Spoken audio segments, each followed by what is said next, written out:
Good afternoon, everyone. Thank you all for inviting me to join you all for this extraordinary summit. My name is Varun Soni, and I'm the Dean of Religious and Spiritual Life at the University of Southern California.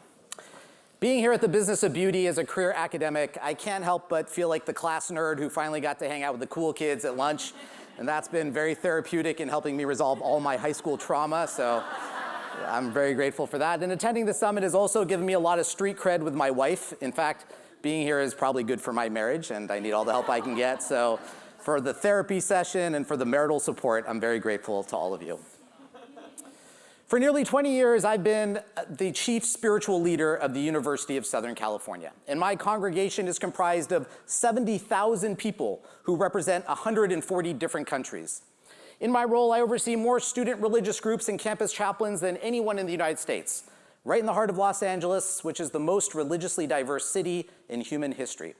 Suffice to say, there's never a dull moment at work. As the university chaplain, I walk alongside students, faculty, and staff in their times of agony and ecstasy, through tragedy and through triumph. And in doing so, I really get to see the soul of the university in a way that no one else does. What I've noticed is that in my thousands of conversations with thousands of people about thousands of topics, mostly what we talk about comes down to one single question. And even though it's such a central question, such a life-defining question, it's not a question that anyone ever asked me growing up. I wish someone had. And so what is that question? The question is, what is your true north? Or as the kids say these days, what is your North Star? Different people will answer the question of true north in different ways at different times in their lives, but ultimately our true north is not the stuff that keeps us up each night. Our true north is what gets us up each morning. We all have stuff that keeps us up at night, especially in this age of anxiety and outrage, but we don't need that stuff. That stuff is totally overrated and completely exhausting. What we really need is something to get us up in the morning. And what gets us up in the morning is what philosophers call purpose, what theologians call the sacred, what businesses call a mission, and what I call true north. A few weeks ago, we celebrated commencement at the University of Southern California, and the experience of our graduating students read like the treatment for a disaster movie trilogy. They started college in the aftermath of a global pandemic, and they ended it in the shadow of the Los Angeles fires. Their college years were literally and biblically bookended by plague and by fire. But all of us went through that, not just graduating students. As we're constantly reminded, we're all living through unprecedented times. And so at a time when so many of us are grappling with despair and disconnection, both at home and at work, how can we calibrate our internal compass to point to our true north? I used to think that if I found the right answers to life's big questions, they would provide me an anchor throughout my life, and that the right answers would somehow get me to my true north. But the answers to life's big questions change over time. Indeed, the answer to life's biggest questions, who am I, should change over time. You should be different at ages 25 and 35 and 45, and unfortunately for my wife, I can keep going with those numbers. That's evolution, that's growth, that's the point of life. And so what I've found over time is that it's not the right answers, but the right questions that give us an anchor across our lifespan, because the answers change while the questions remain the same. And there are three essential questions that we can ask ourselves throughout our lives that I believe can empower us to calibrate our internal compass to point to our true north. I call these questions the 3 T's. I've been thinking about these questions for a while. This is the first time I'm presenting them, so please be gentle. Imagine if you woke up one morning and you had $86,000 in your bank account, and your only job was to spend that money that day. The next day when you woke up, you had $86,000 more, and your bank account kept replenishing with $86,000 each day for the rest of your life. How does that sound to you? Well, my wife and I have 2 kids. We pay California taxes, and our daughter is obsessed with Sephora, and so $86,000 a day sounds great to me right about now. But what if I told you that we all have something more valuable than money that gets replenished every day, something that is in fact the most important asset of our life, and something that we will be able to spend until the day we die? I'm talking, of course, about time. Not all of us will have $86,000 deposited in our bank account each morning, our bank account of money each morning, but all of us do have 86,000 seconds deposited in our bank account of time each morning. Or as I tell young professionals, you might not be cash billionaires, although at the Business of Beauty, you never know, you might be. But you are all time billionaires, meaning you have more than 1 billion seconds left in your life, which is about 32 years. And as a result, you are richer each morning than you will ever be again.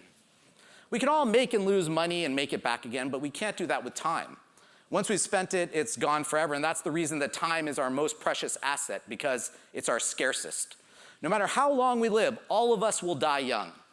While being a centenarian is super impressive, 100 years is still insignificant within the 14 billion year history of the universe.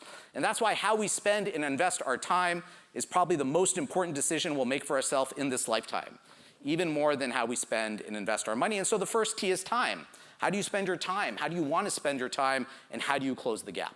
What can you do to spend your time the way you want to spend your time?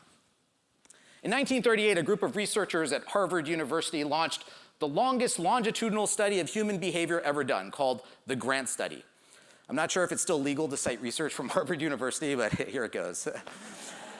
For the Grant Study, the researchers decided to follow 200 Harvard undergraduates from the time they graduated to the time they died, to study what factors led to human happiness. Over the course of 75 years, the researchers studied everything they could about these Harvard graduates. And what they found was that there was one primary factor that led to human happiness, and it wasn't education or occupation, grades or test scores, salary or celebrity, height or weight, properties or possessions, likes or clicks, or any of the many other things we're told throughout our lives will bring us happiness. Instead, the one factor that Harvard graduates identified at the end of their lives that made them feel as though they lived a life worth living was their deep and loving relationships. Or as the lead researcher of the Grant Study said, after 75 years and $20 million spent, the Grant Study can be summarized in a straightforward 5-word conclusion: happiness is love, full stop. Harvard probably didn't need to spend all that time and all that money to get to that conclusion. It's the same thing the Beatles told us: all you need is love. It's the same thing the Bee Gees asked us: how deep is your love? And it's the same thing we all intuitively feel as human beings. That's because what it means to be human is to have a community, a family, a team, a network. What it means to be human is to have a tribe. And so that's the second T. Who is part of your tribe, and who are your people? I live on the west side of Los Angeles, and there are all sorts of interesting bumper stickers in town. I saw a bumper sticker the other day that read, "My karma ran over your dogma." I love that one, even though I don't know what it means. There's another one that my wife loves a little too much, as it probably reminds her of living with me, which says, "Jesus loves you, but everyone else thinks you're an asshole." But the bumper sticker that is the cheesiest and also the truest is, it's not how many breaths you take, but how many moments you have that take your breath away. In other words, it's not how long you live, but how well you live. We all wear different masks in our life, and as we all have to be different things to different people at different times. In any given week, I play the role of father, husband, son, brother, dean, professor, chaplain, and colleague. But what I've found is that the moments that take my breath away happen when I'm not wearing any masks or thinking about any roles. Instead, those moments happen when I'm moved by beauty. Whether that's in nature or art or music or sports or food or fashion or film or architecture or dance, beauty takes our breath away. Beauty enchants our life and gives us magic. Beauty brings us awe and creates wonder, and ultimately the beauty around us compels us to see the beauty inside of us and in each other. And that's why the work that all of you do as beauty founders, brand ambassadors, and digital storytellers is not just commercial work. It's also spiritual work. It's life-affirming work. It's critical and urgent work because it's the work that takes people's breath away. And that brings us to the third T, transcendence. Transcendence is what we experience in the moments that take our breath away. It's what the American philosopher William James called the ineffable, what spiritualists call a mystical state, and what athletes describe as the zone. The late, great Kobe Bryant once told me that when he was playing basketball and he was in the zone, the game slowed down for him. The basket got bigger, and he started to hear Beethoven's Fifth Symphony in C minor in his head. Once he heard it, he knew that nothing could stop him and that he was only competing against himself at that point. And so he played for those moments. He played to hear Beethoven. A few years later, Steph Curry told me that when he's playing basketball and he's in the zone, he's not thinking about himself or anything else. When he's in the zone, his jump shot is an act of pure devotion. And when he's hitting every shot from every angle and every corner of the floor, as the greatest shooter of all time, there is no shooter. There's only shooting. Believe it or not, Kobe, Steph, and I have a lot in common. Between the three of us, we've won 9 NBA championships. And so I know exactly what they mean when they talk about being in the zone. For me, that doesn't happen on the basketball court, but rather it happens in the space between my thoughts. It happens on a hike, or on my bike, or at the beach, or at a concert, or while doing breath work with Manoj, or when I catch a fleeting and unexpected moment with my kids. It happens when I'm not thinking about work or home or anything or anyone. It's an experience beyond words, beyond description, beyond duality. In the age of disconnection, it's the experience of connection. At a time of isolation, it's the experience of oneness. That's not a place where we can really live. None of us can live in the zone or reside in the space between our thoughts. We all have to live in the world and make our place and way here. But it is a place we can visit and should visit. Because at the end of our lives, we won't remember all the work we did or all the accolades we achieved or all the money we made. Instead, we'll remember all the moments that took our breath away and wish we had prioritized them more. And so let's not wait until the end of our lives. Let's make those memories and have those experiences right now.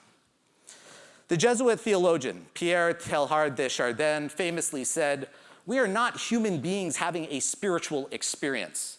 We are spiritual beings having a human experience."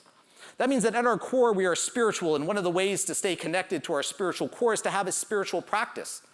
I believe that embracing the 3 T's of time, tribe, and transcendence can be a powerful spiritual practice at a time when we all need it most. And asking 3 simple questions: how do I spend my time? Who are my people? And what takes my breath away?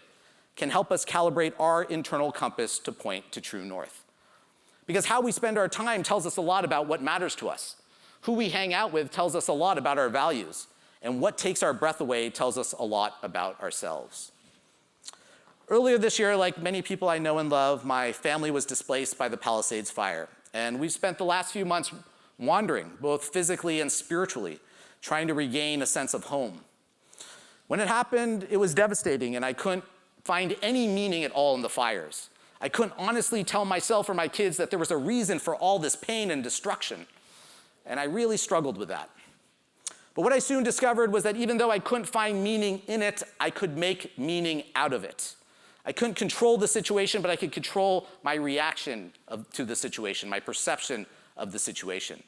And the way I did it was to embrace time, tribe, and transcendence in my life. I went from preacher to practitioner, and I gave myself permission to focus on what really matters to me and why, and that made all the difference for me, and I hope it does for you too. In closing, as a professor, I believe that I am contractually obligated to end this talk with a homework assignment, and so here it is. I have found that one of the ways I can bring the 3 T's together in my life is by doing something I love with someone I love. When I do that, I'm spending time with my people doing something that takes my breath away. And so your homework assignment for this week and for the rest of your weeks is simple. Do something you love with someone you love, because that's probably the closest formula for happiness that we'll ever have as fully realized human beings. Thank you again for all the inspiring work that you do, for inviting me here, for making me cool at home, and please take good care of yourselves and others. And fight on, everyone.